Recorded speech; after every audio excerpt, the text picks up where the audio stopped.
کیا یہ جائز ہے کہ انسان کسی کا پاسپورٹ خرید لے، کسی دوسرے کا پاسپورٹ خریدے، تصویر تبدیل کرے اور اس کے بعد جائے غیر اسلامی ملک میں اور وہاں جا کر بتا دے صورتحال کیا ہے؟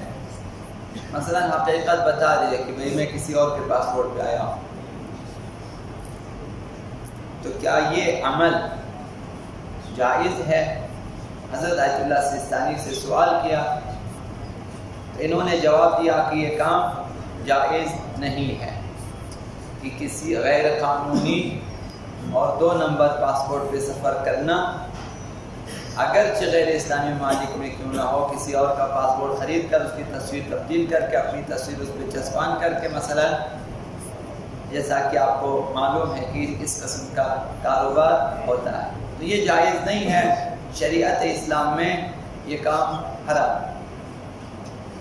دوسرا سوال یہ کیا ہے کہ غیر اسلامی ممالک میں جانے کے بعد وہاں سڑکوں پہ، اسکولوں میں، ٹیلی ویژن پہ اور دیگر مراکز میں مختلف منکرات کا سامنا ہوتا ہے، مختلف برائیوں کا سامنا ہوتا ہے، چونکہ ماحول غیر اسلامی ہے۔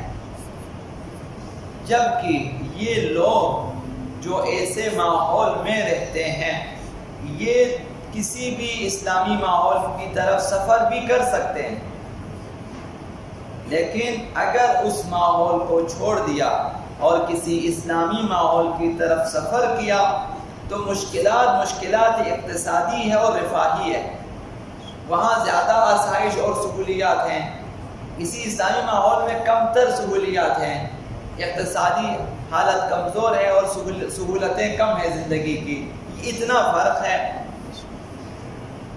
اب ایسی صورت میں وہاں قیام، رہائش ایسے غیر اسلامی ماحول میں جائز ہے یا نہیں ہے؟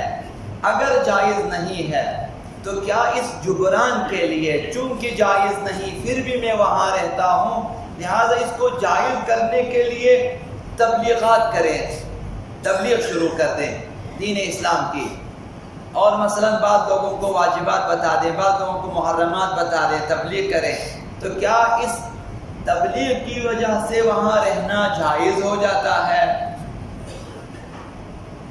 تو اس کے جواب میں حضرت آیت اللہ سیستانی نے فرمایا اگر ایسے برے ماحول میں رہنا فی الحال یا مستقبل میں اس کے دین اور ایمان، اس کی اولاد کے اعتقادات اور ایمان اور واجبات کے لیے اگر نقصان دہ ہے تو پھر وہاں جائز نہیں ہے۔ اگر ایسا خطرہ نہ ہو اس کے لیے کہ اس کے اور اس کے اہل عیال کے لیے شرعی وظائف پہ عمل کرنے کے سلسلے میں کوئی رکاوٹ نہ ہو تو وہاں قیام جائز ہے اور وہاں سے ہجرت کرنا واجب نہیں ہے۔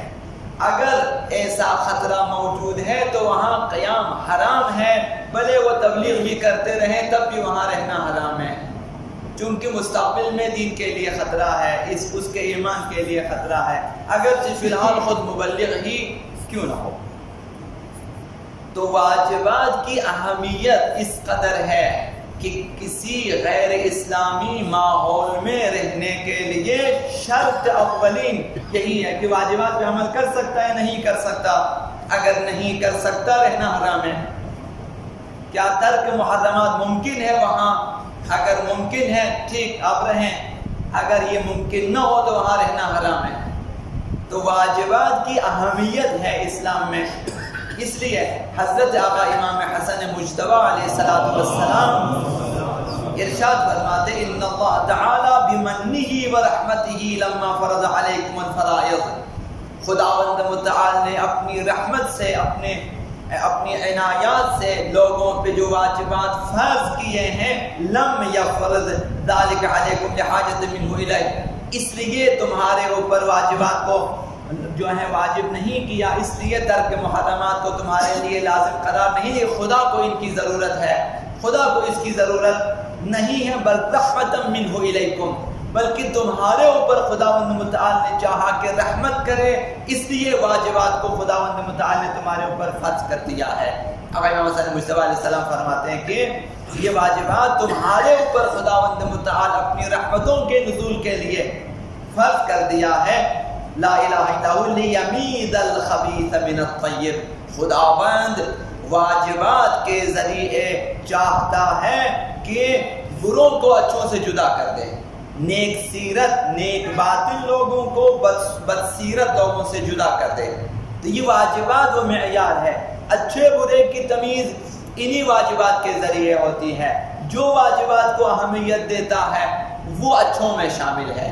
جو بھی شخص مومن، مسلمان، شیعہ، غیر شیعہ مسلمان، جو بھی واجبات کو، فرائض دینی کو اگر اہمیت نہیں دیتا وہ بروں میں شامل ہے، چاہے اپنا نام مسلمان رکھے یا مومن۔ تو لہذا پاک باطن اور پاک دینت، پاک سیرت لوگ واجبات کا شدت سے اہتمام کریں گے۔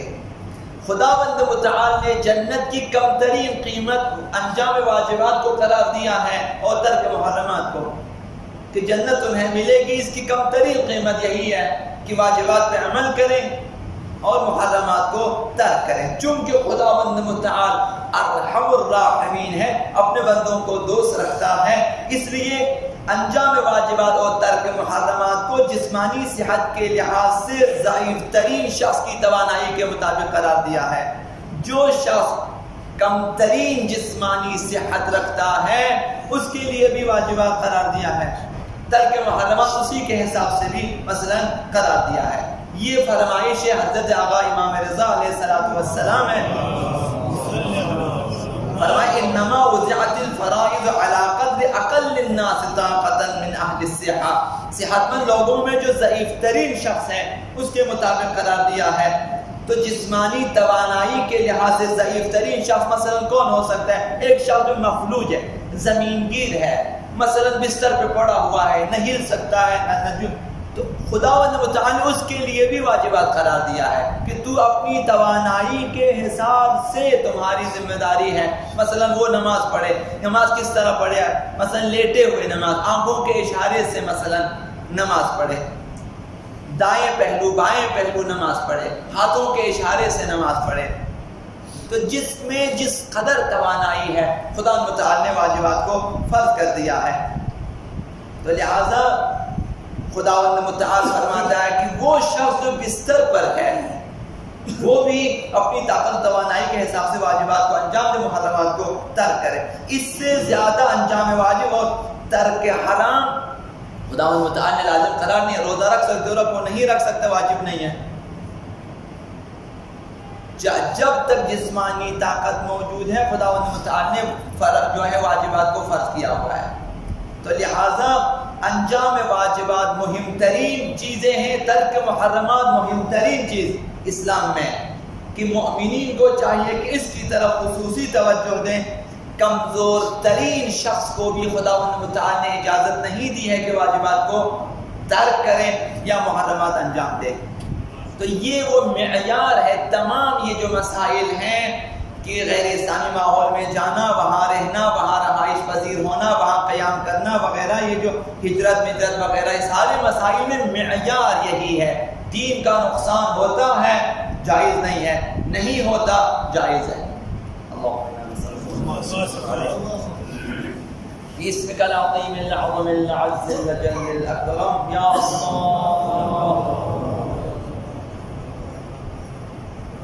یا اللہ یا رحمان یا رحیم یا مقلب القلوب ثبت قلوبنا على دینک اللهم اهدنا من عندك واحفظ علينا من فضلك وانشر علينا من رحمتك وانزل علينا